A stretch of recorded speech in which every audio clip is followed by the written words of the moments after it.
뉴욕 증시가 또다시 혼조세로 마무리가 됐습니다. 자, 실적의 변화가 계속적으로 화두가 돼서 떠오르고 있는데요. 실적이 지나가고 나면 또 금리 뭐 이런 얘기들 같이 나올 것 같긴 합니다. 다음 주에 바로 FOMC가 있잖아요. 그래서 이제 주 후반으로 가면서 약간 그 변동성에 대한 우려감이 좀 나타나지 않을까 생각하고 있습니다. 자, 하지만 마이크로소프트가 또 강세를 계속해서 이어가고 있고, 엔비디아 뭐 넷플릭스가 또 크게 올랐죠. 뭐 이런 기술들의 랠리가 있기 때문에 뭐 긍정적인 기대감들이 계속 나타나고 있습니다. 자, 미국 증시 어떻게 봐야 되는지 알아보도록 하고요.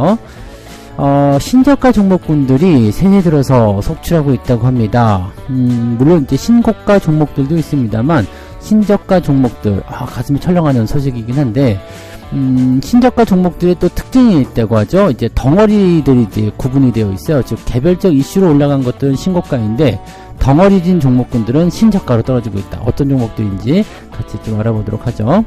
현대차와 기아차가 오늘 대관식을 한답니다. 무슨 소리냐? 왕의 자리에 올라간다는 얘기죠. 최대 실적. 네, 그러니까 상장 기업 중에서 가장 돈을 많이 번, 네, 그런 기업 1등, 2등으로 올라간다. 이렇게 되어 있는데, 이거는 뭐 작년도 한 중반 정도 지나면서 우리가 예측을 했었던 부분이죠. 네, 이 자동차 종목군들의 이런 그 실적 랠리, 이런 부분들이 또 어느 정도까지 이어질 수 있을지 한번 알아보도록 하겠습니다.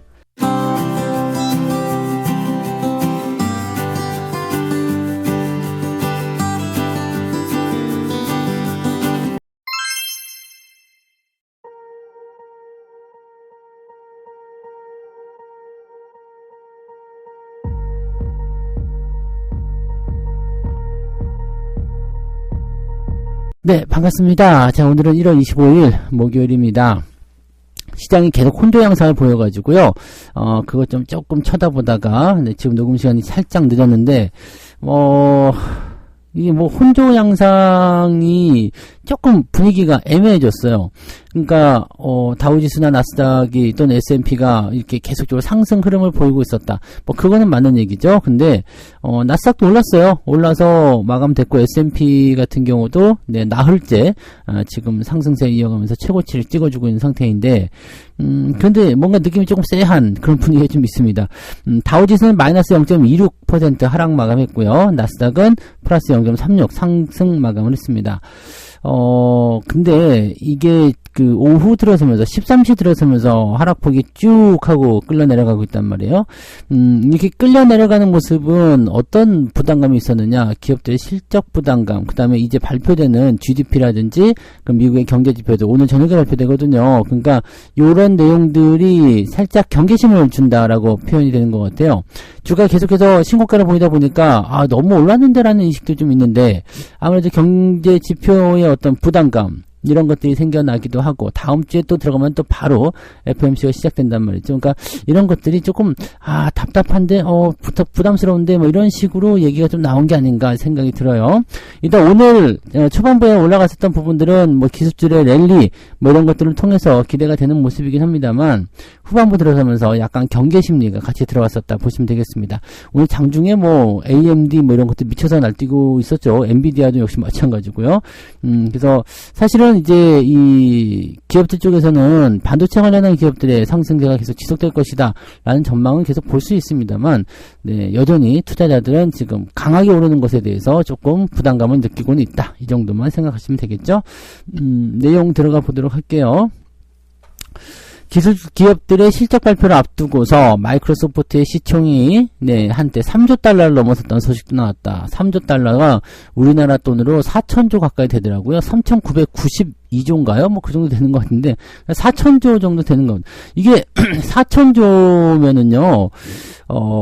지금 우리나라 삼성전자가 400조 조금 넘죠? 네, 그런 정도고, 우리나라 코스피의 시가총액이 지금 2천조. 네, 코스닥은 다 합치더라도 지금 마이크로소프트 하나 넘지 못하잖아요. 근데 애플도 지금 이렇게 되어 있잖아요. 애플하고 지금 마이크로소프트하고 왔다 갔다 하는 거니까요. 야, 이런 부분들 좀 뭐라 그럴까요? 우리나라가 너무 저평가된 건가? 아니면 미국이 너무 고평가된 건가? 뭐 둘 중에 하나가 되겠죠. 근데 우리나라 주식에 투자를 해야 될 이유는 충분하지 않을까라고 생각이 됩니다. 그쪽이 잘 간다고 해서 많이 커졌다고 해가지고 그쪽을 투자할 이유는 없으니까요. 네. 뭐 아무튼, 네, 그렇다라고 되어 있습니다. 네, 장중에 3조 달러를 넘어섰다.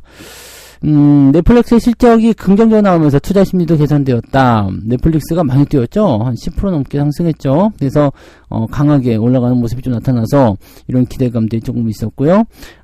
AT&T는 실적이 조금 안 좋게 나오면서 네, 주가가 조금 떨어지는 모습이 나타났다라고 되어 있고요. 네, 그 다음에 듀폰 같은 경우도 실적은 그다지 썩 좋지 못했던 것 같아요. 그 다음에 가장 이제 조금 걱정스러웠던 것 중에 하나가 뭐냐면 이제 저거죠. 테슬라의 주가가 지금 장 마감 시점에서 계속 떨어지고 있는데, 연초부터 계속 떨어지기도 있었고요. 실적이 별로 안 좋다라는 얘기가 지금 장 마감 후에 실적이 나왔단 말이에요. 그래서 4분기 실적이 예상치에 미치지 못하는 약간 어닝 쇼크 수준으로 마무리됐기 때문에 부담감이 좀 생겼다라고 보셔야 되고요. AMD는 6% 가까이 올랐죠. 5.86이고요. AMD가 이제 그 AI 관련한 부분으로 볼 수 있기 때문에 이제 뭐 엔비디아의 주가 상승과 더불어서 긍정적으로 볼 수가 있겠죠. 엔비디아도 지금 3% 가까이 2.5% 정도 상승했습니다. 장중에 더 많이 올랐었는데요. 이게 조금 떨어지는 형태로 진행이 됐었던 것 같아요. 그래서 이 여전히 뭐라고요? 마이크로소프트도 마찬가지지만 AI 수요에 대한 기대감들이 계속 커져 있고 관련주들은 올라가고 있는데 전기차 쪽 네, 분위기 조금 안 좋을 것 같아요. 근데 우리나라 시장에서도 전기차가 하락을 하게 되면 지수가 잘 못 오른다는 말씀 드렸잖아요. 근데 그런 부분들을 참고하실 필요가 있을 것 같습니다. 우리도 반도체는 잘 가지만 전기차는 잘 못 가는 그런 주도주의 전환 포인트 이런 것들이 나타나고 있다라고 생각하셔야 되겠죠. 또 다른 내용 보시면은요. 일단은 뭐 경제지표와 FOMC 이런 얘기들 나오는데 다음 주에 바로 FOMC입니다. 30일부터 31일까지 진행되는데 우리나라로 치면은 31일, 2월 1일 이렇게 보시면 되겠죠. 그래서 그렇게 진행이 되고요. 여기에서 이제 위원들이 이 FOMC 연준 위원들이 뭐라고 경기에 대한 평가를 내릴 것이냐 이 부분을 가지고서 우리가 생각해봐야 되는 부분입니다. 실질적으로는 이 연준 위원들이 좋은 얘기를 할 것인지 나쁜 얘기를 할 것인지 이거 되게 헷갈릴 수밖에 없을 것 같아요. 뭐가 나올까 무슨 말이 나올까 굉장히 헷갈릴 수밖에 없는 내용일 것 같은데 뭐 경제지표도 지금 아직은 애매하고 근데 확실한 것은 이거예요. 3월 달에는 금리 인하 안 하겠습니다 라는 식으로 확실하게 못을 박지 않겠는가 라고 생각이 좀 드는 부분이라 투자자 입장에서는 약간 실망하는 그런 형태의 FOMC가 나오지 않을까 생각됩니다. 근데 확실하게 3월 달에는 금리 인하 안 할래요 라고 하지만 5월 달이나 6월 달에 하겠습니다. 금리 인하를 고려하고 있습니다. 라는 소식, 이야기만, 뉘앙스만 풍겨줘도 분위기는 좋아질 것 같죠? PMI 지표는 예비치가 50.3으로 집계됐다. 일단은 50을 넘어가면, 네, 제조업종의 그런 확장세가 진행된다. 이렇게 분석할 수 있어서 이건 좋은 소식이라고 보시면 되겠습니다. 지난달 같은 경우는 47.9였대요. 그래서, 일단은 좋아지고 있구나. 이렇게 좋아지면 또 안 되는 거 아니에요? 네, 요즘에는 배드 뉴스가 굿 뉴스인데. 자, 뭐 그런 부분이고, 서비스업 PMI는 52.9가 나왔네요. 그래서 7개월 만에 가장 높은 수준.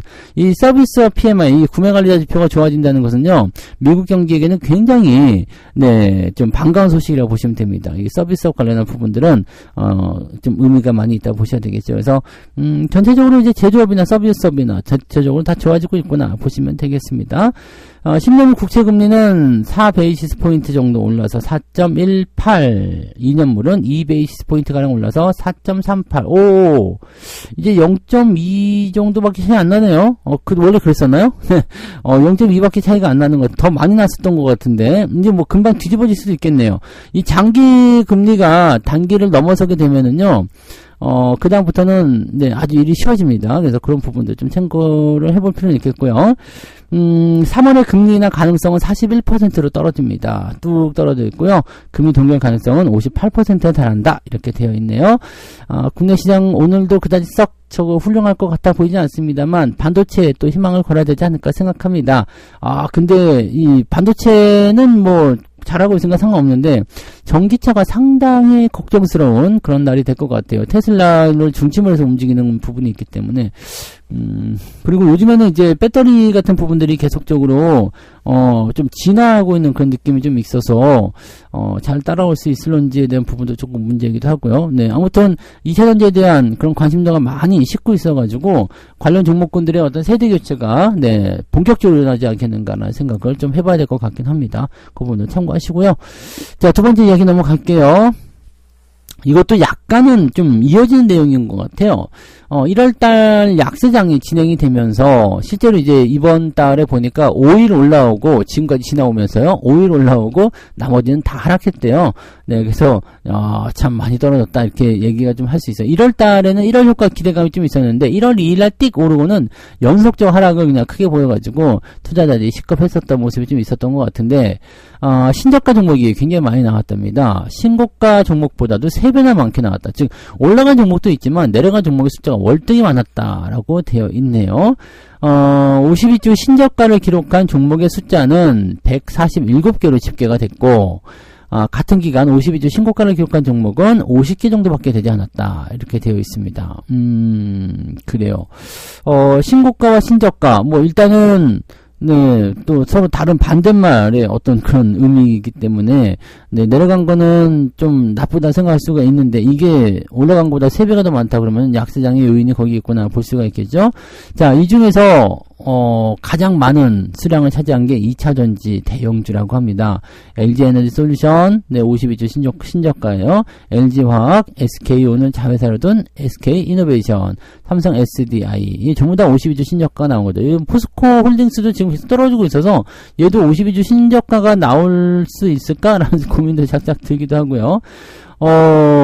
특히 이제 2차전지 같은 부분들은요, 네, 약간의 이제 리튬 가격 하락이라든지 그 다음에 실적 비해서 주가 너무 올랐다는 어떤 인식, 그 다음에 트럼프 대통령의 재선 가능성, 뭐 여러 가지 부분들이 압박감을 좀 주고 있고요. 특히나 테슬라가 실적이 안 좋으면서 계속해서 떨어지고 있는 부분과 또 중국이라든지 독일 이런 곳에서 이제 가격이나 연결해 나가고 있는 것이 전기차가 수요가 둔화된 것이 아니냐라는 식으로 얘기가 나오는데 실제로 테슬라는 이 뭐 가격 인하가 나온다 해서 걔네들은 뭐 수요가 둔화될 수는 있어요. 테슬라의 수요가 둔화되는 것이지 전기차의 수요가 둔화되는 것은 아닙니다. 그래서 배터리라든지 이런 부분 전체적인 부분들에서 좀 생각해 볼 필요는 있을 것 같고요. 근데 전기차에 대한 인식이 조금 나빠지긴 했죠. 네. 뭐 최근에 미국의 한파 때문에 전기차가 뭐 퍼졌다 뭐 이런 얘기 있었는데 그걸 또 광고로 쓰는 기업도 등장하긴 했더라고요. 그 포르쉐에서 나온 타이칸이라고 아시죠? 우리는 영하 41도에서 충전이 잘 되는 걸 확인했습니다. 뭐 그런 소리 하면서 광고하고 있는데 참 사람들이 보면은 이런 위기를 또 기회를 삼는 그런 기업들 좀 있는 것 같아요. 아무튼 전기차 수요가 조금 주춤하고 인식이 조금 안 좋아지고 있어요. 이 부분들 체크하시고요. 신고가를 찍은 종목들도 있는데 반도체주를 제외하면 대체적으로 개별적인 이슈가 있었다. 네, 남양유업 이제 오너가가 물러나는 소식이 좀 전해졌었죠. 사모펀드가 이기면서. 그래서 남양유업이 이제 52주 신고가, 셀트론 헬스케어와 합병을 통해서 셀트리온이 52주 신고가, 그 다음에 미국의 비트코인, 네, 현물 상장, ETF, 그런 거 등등 해가지고, 하나투자증권이, 네, 이런 것 테마로서 움직인 것들이니까 중요한 포인트는 아니었던 것 같고요. 삼성전자와 SK 하이닉스가 현재, 52주 신고가를 새로 썼다라고 되어 있습니다. SK 하이닉스는 바로, 이번 주에, 신고가를 썼었죠? 145,400원. 야, 15만원까지 무려, 겨우 이제 5,000원 남겨놓은 상황이기도 하고요. 15만원은 어차피 목표 지점은 아니지만, 거기까지 잘 가고 있다 볼 수가 있겠네요. 네. 주가는 많이 내렸지만, 그래도, 전체적으로 이제 올라가는 종목군들이 잘 포진이 되어 있어 다행입니다. 그리고 2차전지가 워낙 시총 상위로 많이 들어가 있어가지고 뭐 반도체가 열심히 올라간다고 하더라도 아직은 이 세대 교체에 대한 부분 때문에 압박감이 계속 나타날 수밖에 없어요. 그래서 그런 부분들 잘 체크하시고요. 이렇게 물이 바뀌는 시기, 손이 바뀌는 시기에서는 새롭게 떠오르는 주식 쪽으로 빠르게 이동을 하셔야지만이 여러분들이 피해를 안 입을 수가 있겠죠. 2차전지 계속 들고 있으면 골치가 좀 아픈 일이 생길 수가 있습니다. 그런 부분들만 좀 잘 체크해 주시면 될 것 같아요. 네, 올라가는 종목들을 잘 보시고 네, 그 흐름들을 잘 따라가시면 여러분들 계좌에 즐거운 일만 생길 겁니다. 잘 참고하시고요. 뭘 얘기하시는지 다 아시죠? 네, 자, 세 번째 이야기 넘어갈게요. 현대차와 기아차가 오늘 나란히 최대 실적을 쓴다. 네, 실적이 좋아요. 그래서 뭐 대관식, 뭐 왕의 자리에 오른다, 왕좌에 앉을 것이다, 뭐 이렇게 얘기들 나오는데, 그러기에는 네, 주가가 너무 좀 초라한 거 아니야? 네, 빵빵 치고 올라가야지. 네, 최근 이제 증권업계 분석을 전망해 본 결과, 일단 현대차는 162조 원의 매출, 15조 4천억 영업이익을 거둘 것으로 집계됐다. 일단은 뭐 증가세를 강하게 보이는 모습이었는데 주가는 안 올랐어요. 주가가 이제 전년 대비 그렇게 오른 수치가 없는데 이익률은 많이 올랐다는 얘기죠. 그래서 지금 이거는 뭐 더 잘 나올 것 같은 느낌인데요. 지금 이것도 약간 보수적으로 잡으신 것 같은데 이거보다 조금 더 잘 나올 것 같아 보여요. 그래서 요런 정도 수치를 통해서 15조 원대가 돌파되었다. 이거 하나만 하더라도 일단은 뭐 네, 놀라운 상황이 벌어질 것 같습니다. 그래서 이제 상장사 통틀어서 실적 1등, 네, 이제 반도체가 안 좋을 때 자동차가 잘 가서 그런 자리를 좀 차지하는 것 같아 보이고요. 기아 같은 경우도 지난해 매출이 100조 원이 넘어갑니다. 네, 영업이익 11조 9천억. 와, 이것도 엄청나게 땡겼는데요. 그죠? 그래서 현대차, 기아차는 뭐 둘 다 갖고 계시기도 하겠습니다만 둘 다 월급 종목이잖아요. 둘 다 이제 수익 잘 나오고 있지만 네, 더 잘 가야 되겠죠. 그래서 기회가 될 때 좋은 타이밍이 나오면 또 조금씩 주워 담는 그런 전략도 취해 주시는 것도 괜찮습니다. 기아는 이제 사상 최대 실적이에요. 매출액 100조, 영업이익 10조 넘어간다. 네. 근데 재밌는 거는 말이에요. 뭐 피크아웃, 실적 피크아웃이다 뭐 이런 얘기들 때문에 우려감이 있다라고 얘기했지만 이런 실적 기조가 내년에도 계속 유지될 것이다 라고 전망이 되고 있는 거거든요. 그러니까 야, 지금 이런 상태면은 대단한 거죠. 네. 그 특히나 이제 그 2022년도에 그 현대차와 기아차가 그래도 그나마 좀 괜찮았다고 판단됐을 때 그럴 때 실적이 두 기업 합쳐가지고요. 네. 17조였는데 지금 27조 원을 찍는다. 이야, 무슨 일이 벌어진 걸까? 엄청나네요. 자동차 판매량이 굉장히 많아졌었다는 얘기가 되는 거가 되겠죠? 네. 이거는 이제 삼성전자가 좀 부진한 부분도 좀 있었겠지만 영업이익 전망치를 4배 이상 웃도는 것이다. 그래서 자동차가 어마어마하게 진행되는 거고 지난해 매달 네. 한 달에 2조 원씩 수익을 올렸다. 야, 2조 원씩 돈을 벌었다. 와, 대단히 돈을 잘 벌었네요. 네. 그래서 상장사 영업이익 1위를 지켜온 삼성전자를 제치고 수익성 부분에서 1등과 2등이 오를 것이 유력시 된다.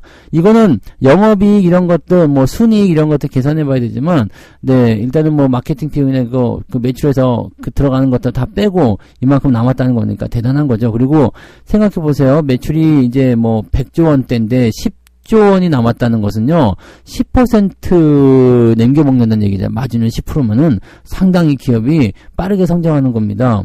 그러니까, 10% 정도면은 이게 10년 안에 내가, 네, 이거, 그 매출만큼 벌어야 된다는 얘기는 마찬가지잖아요. 대단히 빠른 속도의 성장률 보시면 되겠죠. 그래서 지금 현재로서는 네, 굉장히 네, 강한 영업이익률을 보여주고 있다는 것도 굉장히 중요하겠습니다.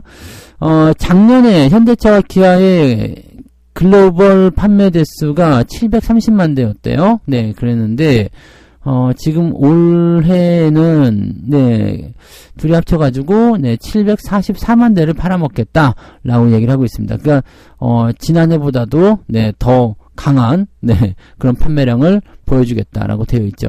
여기서 이거 그냥 그대로 달성이 된다라면은 네, 실적은 그대로 유지가 될 거 아닙니까? 뭐 지금 판매량은 더 늘었으니까요. 뭐 가격이 내려갈 일은 없고 그래서 뭐 마케팅 비용이 더 많이 들어갈지 모르겠지만 비용에 대한 차이일 뿐이지 매출이 크게 달라지지 않을 것 같아요. 그러면은 요 정도 매출이 어느 정도 유지가 된다고 쳤을 때 네, 그러면은 일시적인 부분이 아니기 때문에 밑바닥에서 뒹굴고 있는 주가는 주식 그 실적에 대한 부분들을 따라가야 되겠죠. 되겠죠. 그래서 그런 식으로 우리가 생각하시면 됩니다. 자동차 업황도 이제 슬슬 또 움직일 때가 되었겠죠? 네, 그래서 그런 부분들을 잘 체크하시고 진행해 주시면 좋을 것 같습니다. 그래서 조금만 유지하면서 조금만 이제 이런 부분들을 잘 이겨서 넘어가는 거, 그런 것들이 제일 필요하지 않겠는가 라고 생각해 주시면 되겠습니다.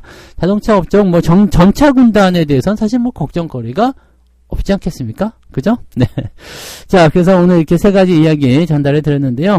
미국은 이제 실적을 주시하면서 혼조세를 보였다. 지금 테슬라가 조금 걱정스럽긴 한데, 별 수 없죠. 네, 별 수 없어요. 그러니까, 일단은 이런 부분들에 대해서 우리가 모르고 있었던 것도 아니지만, 이런, 부분들을 이제라도 인식을 하고 있다라면, 여러분들이 이제 그런 것들을 좀 잘 체크하시고 어느 쪽으로 시장이 이동하고 있는지 잘 보시기 바랍니다. 지금 미국장이 혼조세를 보이더라도 올라가고 있는 종목군들은 전체적으로 AI 쪽이라는 것만 기억하세요.